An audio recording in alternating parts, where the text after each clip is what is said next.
Hello everyone, it is Joe here from OmniPoke, the channel that brings you guys everything Pokemon, and today we begin our Burning Shadows deck analysis. As you know, we currently don't have it on TCG, so I'm going to be doing a slideshow video about the deck and what it aims to achieve. Then we look at the list itself and the intricacies of it. I'll go for a couple of matchups and then talk about tech cards as well, so pretty much the same format as our normal PTCGO videos, it's just we won't be having battles at the end. And you guys are going to have to sit for a slideshow. But hopefully this is still enjoyable. So, let's get straight into it. Gardevoir GX is probably the new strongest archetype, in my opinion. It enters the format in a really good place. Its only weakness is like Metal right now, and that's only really the headline of Metagross, and potentially there'll be some tech Pokemon. Maybe there's like Bishops thrown into decks, which can't even one-shot Guardy. Even with Choice Band due to resistance, or there might be the returning concept of Excadrill Delmise, but that's the only real outstanding bad thing about this card, because it inherently has, similar to all the other Stage 2 Pokemon, very high HP and very efficient attack costs, which at the same time can scale into ridiculous damage output. So the deck is very simple. It's a good old-fashioned Stage 2 setup deck, where all you're trying to do is get multiple Gardevoir GX into play and use this GX to carry you through the rest of the game in a similar way that we've seen Decidueye just sort of uses ability to huge effect to gain momentum and board position. Gardevoir GX is no different. Its ability is Secret Spring.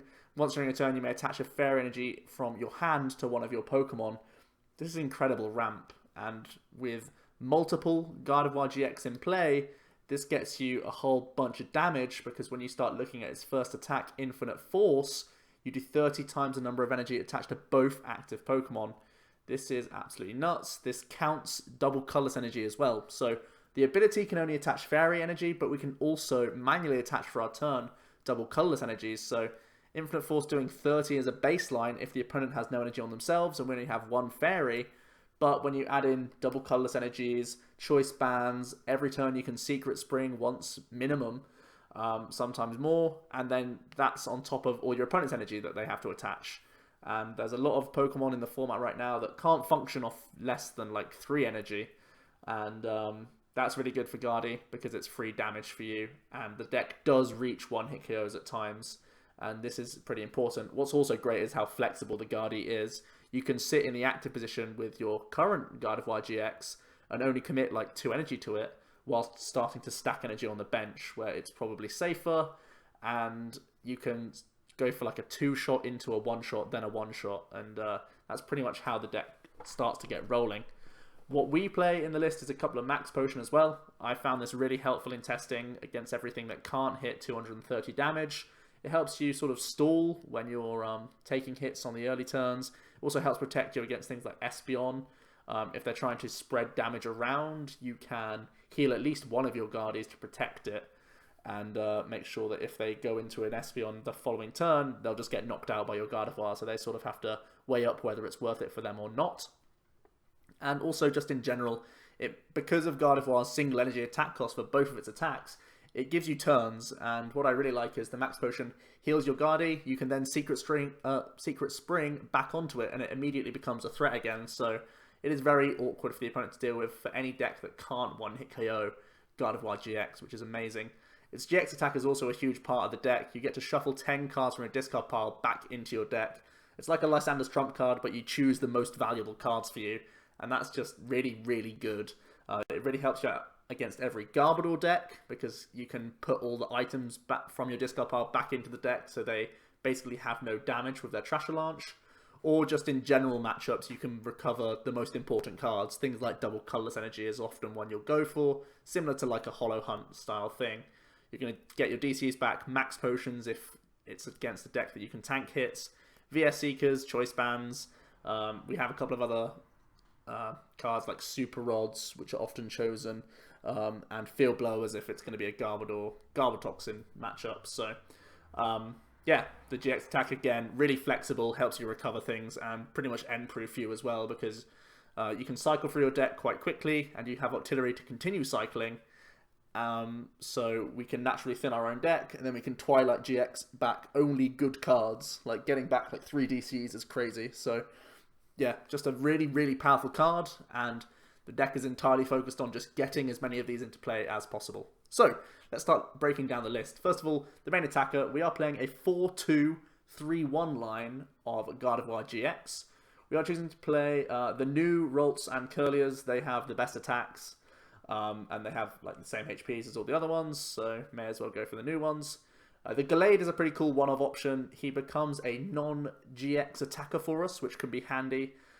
If there is things like the new Alolan Ninetales, we have to get over that. Additionally, we have different typing. We are now a fighting type, so we can knock out things like Drampers and Darkrai in one hit, which is pretty cool. Obviously, Gardevoir can do it as well, but it's for a lot less energy commitment, just the Double Colorless, which we already play a lot of in here because of its synergy with Infinite Force. So Gallade becomes a nice non-EX attacking threat if we need him to be. But additionally, we have the Premonition ability, which we can cash in on every single turn, because you're able to look at the top 5 cards of your deck and put them on top of your deck in any order. This really helps smooth out the deck. Once you've got your Octillery into play, you have the combination with Gallade. We've seen Gallade Octillery as an archetype on its own before, and being able to basically stack the top 5 cards of your deck in any way that you like, so that you can Abyssal Hand into the important cards, the DCs, the Candies, the Gardevoir GXs, all these sorts of things, you can guarantee them, and that's really important for you. So Gallade really does smooth out your draws in the deck, which is pretty important because we are a stage 2 and we need to hopefully maintain multiple Gardevoirs. There is the debate that you're basically sacking off one of your bench spaces and a Ralts just to evolve into something that isn't Gardevoir. But from testing so far, I've just liked the smoothness of a Gallade in the deck, and also just having an extra non-GX attacker, single prize attacker. You can force not really the 7 prize game, but it's like the third non-EX that they knock out. If it's a really aggressive deck, sometimes they're taking knockouts on a Ralts, a Remoraid, and then you make them go for a Gallade as well as 2 Guardies. So that's kind of the intention there. So he does sort of force the uneven prize trade, but not really a 7 prizer, because Guardi normally sacks prizes in the early turns regardless. So yeah, we're playing 3 Gardevoir GX right now. You can even go up to 4. There's no reason to not. It's just a space issue right now. So if you're not happy with Gallade, or you feel like there's a space that I'll talk about later, I think there's 1 or 2 floating spots in my list that I've just gone for consistency right now. But you can happily just say, you know what, I just want a 4th Guardi GX, so I have maximum odds of hitting it turn 2, for example. So yeah, these are the counts for now, but I wouldn't be surprised if I saw 4 Gardevoir GX in other lists. Right. Then from there, just the support Pokemon. I've already mentioned Octillery. We are playing a 2-2 line of him. The Abyssal Hand is fantastic for the deck. Seeing as though we will use the 2 Tapu Lele that you see on the right of the screen, they're going to grab Brigette. You just go Ralts, Remoraid. Or if you've already started a Ralts, you could even, against a non-aggressive deck, we could get double Remoraid down, because sometimes double Octillery is just crazy for the deck, to be honest. But yeah, definitely securing 1 Octillery on the board is really going to help out getting the 2nd, the 3rd Guardi into play, and help you cycle into DCEs and max potions, or any card that you need at the time. Octillery is going to help you get there throughout the turns, because we are naturally thinning our hand. We have a lot of insta-play ball search cards. Energy can always be insta-played, basically, thanks to our ability from Guardi. So you can thin your hand quite constantly with this deck and Abyssal Hand your way back up, so very good stuff. The 2 Tapu Lele, it's even a decent attacker because of the Secret Spring. You can load up a Tapu Lele out of nowhere, basically, which is important to note. But in general, it's the Wonder Tag ability. Basically, finding you Brigette turn 1 is the key. And otherwise, it's just going to be, you know, keeping you ticking over, getting some of your one-off supporters that we are playing in the deck. We all know why Tapu Lele is good. On to the search and setup items, the things that you're pretty much expecting to see in here. Only playing the 2 Versus Seeker, because I believe this deck is similar to a Decidueye GX deck, where the 4 Versus Seeker is not mandatory, simply because we have the GX attack. The GX attack can basically put these 2 VS Seekers back into the deck if you use them early, or similarly, you can just get the one-off supporters back into the deck. So you can recycle the supporters that you need to, no problem, thanks to your GX attack.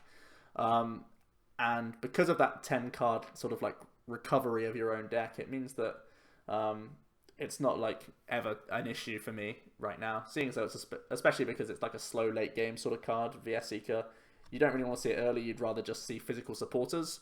So it means that we can have a higher supporter count and lower the VS Seeker count, remaining consistent but not getting punished for it thanks to the GX attack. 3 Level Ball is a count that I don't see a lot of in Guardi decks. Personally, I love Level Ball in here just because, I said at the start of the video, find your Guardies, win the game. That is basically the way this deck tries to function. And I know a lot of people aren't playing Level Ball at all. 3 is a very high count. I believe the 3rd Level Ball is like a floating spot right now. I'll talk about techs later on in the video. I believe, if anything, the 3rd Level Ball can be cut for the tech Pokemon or the tech supporter or whatever of your choice. But for now, I just love guaranteeing turn to Octillery, getting backup Kirlias, and if, God forbid, Brigette is prized, you can still Level Ball out lots of Ralts and Remoraids. So it just really does smooth out the deck. It's a card that you always want to see, basically, because you're constantly building Guardies. You're never going to be upset to see Level Ball. And yeah, it's also an insta-play card, so it thins the hand as well for Octillery. It's just all-round great for you. So I'm really happy to see the high Level Ball count, and I believe in testing it's why our list has been so consistent and strong, because Level Ball is like that extra search to find, you know, a Kirlia, which reduces the stress of like rare candies, and it also just improves your turn 1s exponentially. So I really like the high Level Ball count. I believe it's one of the most consistent ways we can make this deck.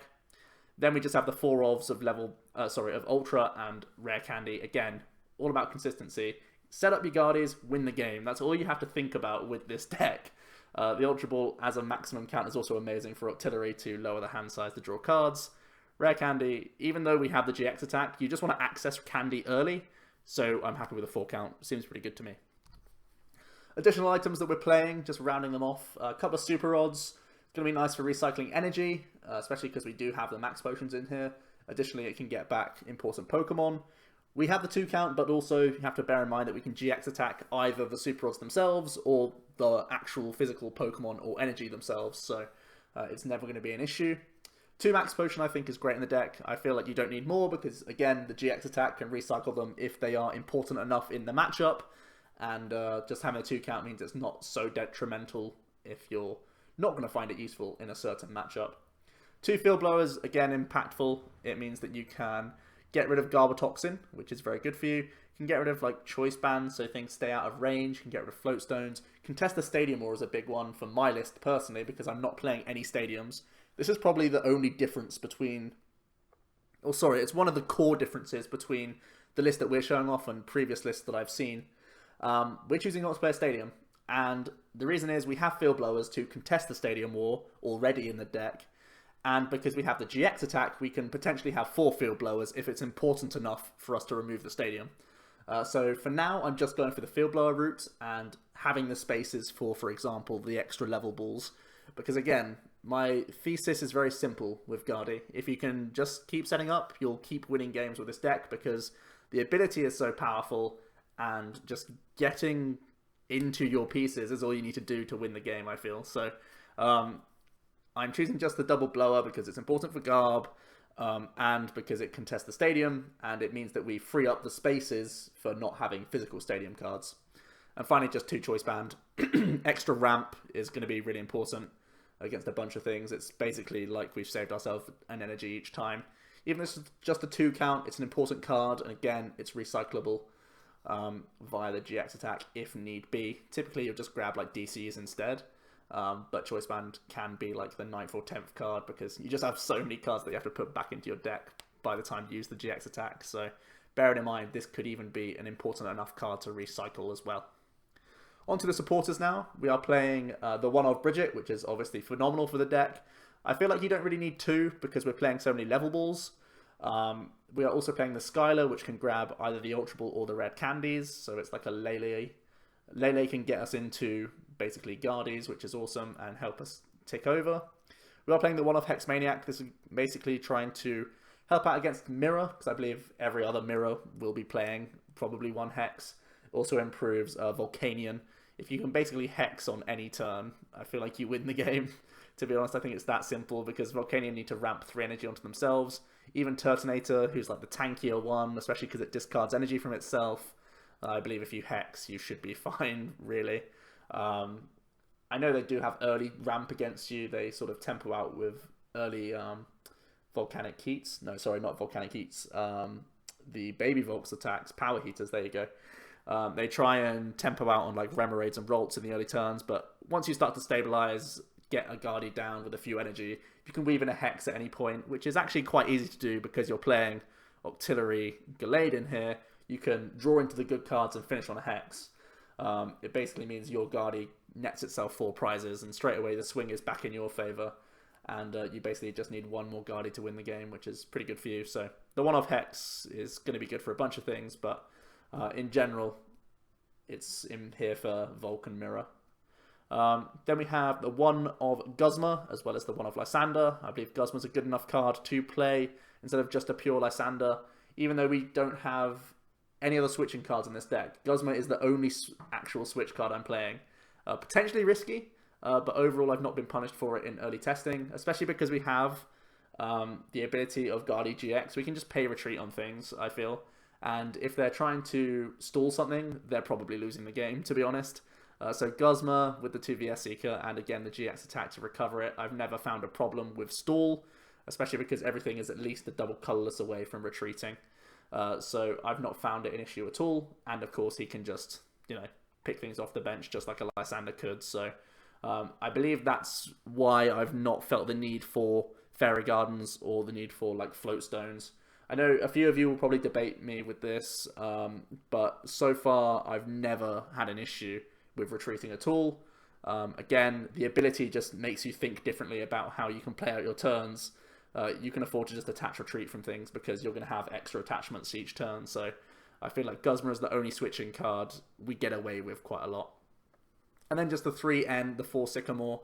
Because we can recycle so much, you never mind about Sycamoring, even if it is potentially painful. You're like, oh, I can't get rid of these 2 rare candies. Well, yes, you can, because you can GX attack back some important pieces. So you always want a Sycamore dig, and of course, because you are dropping prizes early on, N is also a very good card for you for trying to disrupt the opponent, stopping them sort of like VS Seekering hexes on you and such, or Lysandring or whatever. So N is also your best friend for the opening like 4 turns until you start actually getting into that 1-hit hero range. So N is also going to be one of your best friends, which is why we're playing the 3 of.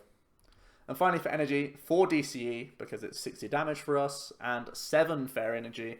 I know a few people play between like 7 and 8s. I think because I played double Super Rod, I'm happy enough with the 7 count. And again, the GX attack can recover other Super Rods or just more fair energies. So I've not felt it's been too big of an issue, especially because we can Octillery our way into them so consistently. So I'm fairly happy with this count. It gives us enough to play with throughout the game, and it means that we can ramp pretty hard. So yeah, overall happy with the 11 energy total. So wrapping that all together, here is the full list. If you guys want to pause now, take a screenshot, whatever, you can do. Overall, I'm pretty happy. Like I said, the 3rd level ball is the thing that sticks out to me as like a luxury card right now. This is a real baseline list, so I feel like pretty much everything's a staple other than like maybe the Gallade isn't staple, maybe the 3rd level ball isn't, maybe the Skyla isn't.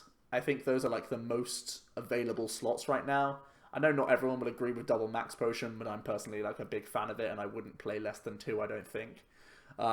So yeah, I'm really happy with these counts, and those 3 cards that I highlighted, the Skyla, the 3rd level ball, and the Gallade, these are cards that you should have in mind for substituting if you see a tech card and you think, yes, I want to play that tech card. So let's have a quick look at matchups. These are like a bunch of the ones that I'm expecting for Worlds. I've only put crosses next to the bad decks. I've not put like your favorables because you shouldn't really have to worry about them. Because when I'm talking about techs, I'm going to be explaining why matchups are bad and how you can try and fix them. So for example, Mega Rayquaza, a simple 1-card tech, can be like Sudowoodo. Or Greninja, a simple 1-card tech, could be like Giratina promo, for example. So here are like your awkward weakness issues. I think if you're going into Worlds, these are the decks that I sort of have in mind right now, at least from my early testing. And you don't have too many unfavorables. I put Decidueye Plume down there as an issue because my list at least isn't playing Alolan Vulpix or Diancie. Some of those could be thrown in there to improve because right now I'm very ball focused. I'm using 3 level balls instead. Maybe using some more Pokemon Search can improve your matchup against Item Lock. The Metagross and the Excadrill, I believe you can't tip those. I believe you just have to accept that these are your bad matchups. Metagross isn't unwinnable, but it's really the emphasis on you as to how often you can Hex and how much energy you can ramp before they get the first attack in. Basically, you have to get the first attack in as a KO on a Hex turn to win the game. It's very hard to do. It involves you going first and not missing energy drops and getting double Secret Spring before they can KO your first Guardy. It takes a lot, basically, but and it also means they have to be manually attaching to their Metagross, which oftentimes they won't be doing because they leave them in the discard pile for the turn that they can KO you. But yeah, overall, Metagross is horrible. Excadrill is horrible. I don't think you can fix them. The three other ones, the Decidueye, Vileplume, the Greninja, and the Mega Ray, those can all be teched for. I don't believe you have the space to tech for all of them, but you sort of have to pick your battles. Think, what's the one that I'd most hate to lose to? What's going to be the most popular one for Worlds? That would be the thing I would consider, because naturally Greninja's hard because they have Shadow Stitching, and when they do all the Shadow Stitching stuff, it's hard for you to ramp up energy. They naturally sometimes play Enhanced Hammer or Jirachi, and their sniping is really good. It can deal with the Octillery quite quickly. It can deal with any of the lower forms if you're trying to build Guardies on the bench, whilst at the same time presenting a decent threat in the active position. Mega Ray's hard because it's a one-hit KO deck, and really we can't respond all too well. And Decidueye Plume, like I said, they just sort of stifle your setup, especially if they go first and get the Plume. It's going to be awkward for you. Overall, they don't have very good attackers against you, but it's just how many Guardies you're able to set up in the first place to start combating them. If it's not many, then you're just going to get rolled quite quickly. So yeah, those are the bad matchups. I feel everything else is winnable, if not good for you. So plenty of good things for Guardian. That's why it's been noted as potentially one of the best decks in format. So here are some final tech options for you guys. A few tech supporters. Fisherman I've seen in a lot of lists. I know it was in the Japanese list because it can basically be like 90 damage of attachments all guaranteed straight from discard pile. Personally, I'm happy with double Super Rod. If you want to go for one Rod, one Stretcher, one Fisherman, I believe those are some common counts. You can go for that. The Teammates is cool because when people knock out like your first Ralts or a Vulpix or whatever, you can just Teammates guarantee yourself Guardy Candy. Kukui as well can be nice, potentially a mirror-centric card, especially because we have Gallade. You can draw into the exact cards that you want, whilst also doing 20 damage, which basically saves you an energy attachment sometimes in like mirror situations, or just other big EX and GX Pokemon. You can get those one-hit knockouts a bit more consistently. And Plumeria is one that I've not seen many people talk about, but again, this could be a hot mirror tech or just something that can disrupt people. You're lowering your hand size, which is always a good thing because of Octillery, and you never care about decking out with this deck because you have the GX attack to fall back on. So you can access the opponent's bench, making sure they can't respond, hit KO on you. Even if it is things like Mirror, you can get rid of a DC that's chilling on the bench, making it that much harder for them to respond, whilst at the same time taking a blowout knockout on the active.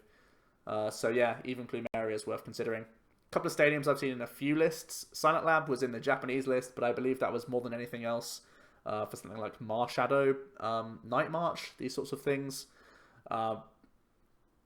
Just because Marshadow Night March was a thing in the Japanese metagame, I believe it's much less important for our meta, although it does hurt speedy decks that rely on things like Shaman and Lele, as well as hurting Volcanion to an extent.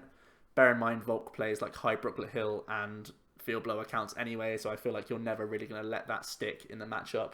So that's why I've not gone for a Silent Lab. I'm also not playing Fairy Garden. The Gardevoir GX has a 2 retreat cost. It's not too bad for you. Pretty much everything is a 2 retreat cost or less in the deck, so I don't feel like that paying the retreat ever hurts you too much, just because if they're stalling something, it's really good for you because they're not taking prizes, and you can just pay retreat and then Secret Spring to continue attaching and ramping up higher with Infinite Force. So I don't feel it's ever an issue, especially because I'm not playing Diancie. If you are playing Diancie, I believe Fairy Garden is more important because you actually want to get into your Diancie early. But the issue being, you only have one attachment on your first turn, so if you don't lead Diancie, you don't get its attack off early enough, in my opinion, and saving the energy on like a Ralts doesn't seem important because it can just get Lysandre KO'd anyway.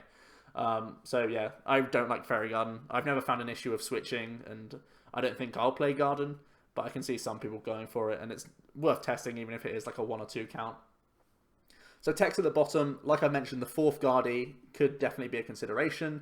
The Diancie I'm not a fan of, but you could go for multiple of them to try and start evolving up, and it does improve your item lock matchups, which Decidueye Plume did do well at the NAIC, so it's one that's probably back on people's radars. And also there's the question mark of Marshadow Plume, if that'll do well. Alolan Vulpix is similar, but you can actually, in this list, get it on turn 1, going second, because you can Brigette it, you can pay retreat on whatever your opponent, whatever your active is, and you can Beacon. So for my list personally, because I don't play any switch cards, I would choose Vulpix over Diancie, just because it's more practical and more convenient on the earlier turns, and that's when it's more important to use these style of effects. If it's already going into turn 2 and you're using a Diancie, it feels low on tempo. You could already be starting to Infinite Force by turn 2, theoretically. So, yeah, the Vulpix is a cool one that I would consider, potentially over the Level Ball already. Right now I've just gone for Level Ball, but Vulpix could already be the better answer there. And then the bottom 3 on the right, these are all like one-of inclusions for tech matchups. Sudowoodo, if you want to improve your Rayquaza, it's also actually secretly quite good against like Decidueye because it's a big combo deck that needs like Lele's, Shaymins, sometimes has the Ninetales itself, so limiting their bench can actually be really annoying for them. Even things like Turbo Darkrai doesn't like it thanks to their new GX Pokemon, stuff like that, although you naturally have a really good Darkrai anyway. Sudowoodo gets value in a lot of decks, but also improves your Rayquaza. Giratina only good for the Greninja matchups, although you can catch out Zoroarks if they want to stand in and they've break evolved, but Zoroark is never an issue for you either. And then Oricorio, if we feel like Vespiquen is going to be around, which I believe it could well be. It's like one of the only non-EX decks going into Worlds, and non-EXs just have inherent strengths, so I believe some people might pilot it. Oricorio was in the Japanese list, but again, bear in mind, Night March is a thing, and that's probably the only answer Gallade has to Night March by being able to Supernatural Dance a bunch of damage counters out of nowhere. So bear all those things in mind. For now though, I hope you guys did enjoy this video about Gallade. I hope you liked the style of the video that I've done it. It's very rare that we'll do deck analysis in this fashion, and as soon as we have TCG available, we'll be going back to that. But for now, I hope you guys can bear with me. I hope you enjoyed the list, my discussion, and my decisions in the deck as well. So let me hear what you guys have to say about Gallade. Do you like my list? Would you play certain tech cards? What are you expecting for Worlds? Maybe the matchup slide I did earlier on is inaccurate and there was a deck I was missing, or there are things that I'm overvaluing. Maybe no one's going to play Excadrill. That's probably the most likely one that stands out as like, who's the hell is going to play Excadrill? But if there's enough Gallade, and I believe there will be, I believe it will definitely be the most played deck at Worlds, Excadrill could be a good pick. Who knows? So yeah, that is everything, guys. I hope you did enjoy. Please leave a like to this video if you did. Subscribe to the channel if you haven't already. And yes, it has been Joe from OmniPoke, and I'll be seeing you guys next time. Cheers.